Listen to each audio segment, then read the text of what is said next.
తులసీదాస విరచిత శ్రీ రామచరితమానస గ్రంథము నుండి పరమేశ్వర స్తవం.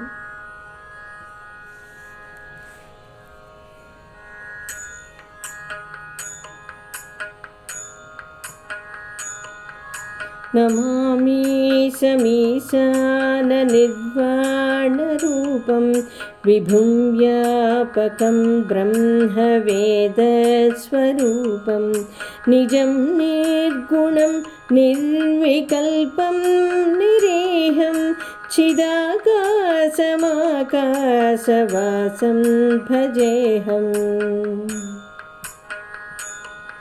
నిరాకారమోంకారమూలం తురీయం గిరాజ్ఞానగోతీతమీశం గిరీశం करालं महाकालकालं कृपालं गुणागार संसारपारं नतोऽहम्. तुषाराद्रिसङ्कासगौरं गभीरं मनोभूतकोटिप्रभाश्रीशरीरं स्फुरन्मौलिकल्लोलिनी चारुगङ्गा लसद्बालबालेन्दुकण्ठे भुजङ्गा. चलत्कुण्डलं भ्रूसुनेत्रं विशालं प्रसन्नाननं नीलकण्ठं दयालं मृगाधीशचर्माम्बरं मुण्डमालं प्रियं शङ्करं सर्वनाथं भजामि.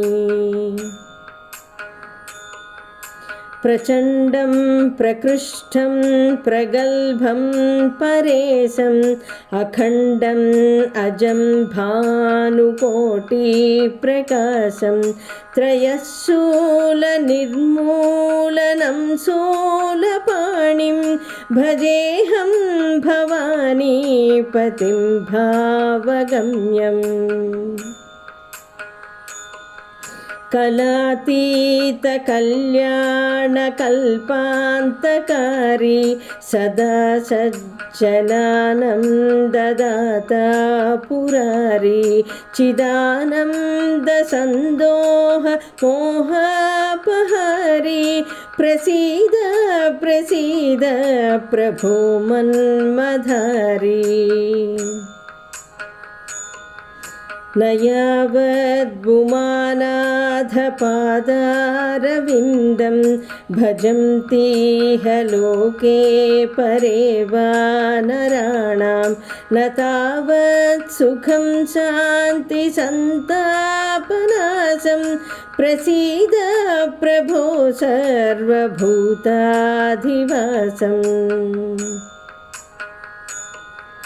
न जानामि योगं जपं नैव पूजां नतोऽहं सदा सर्वदा शम्भुतुभ्यं जराजन्मदुःखौघतातप्यमानं प्रभो पाहि आपन्नमामीश शम्भो प्रभो पाहि आपन्नमामीश शम्भो प्रभो पाहि आपन्नमामीश शम्भो.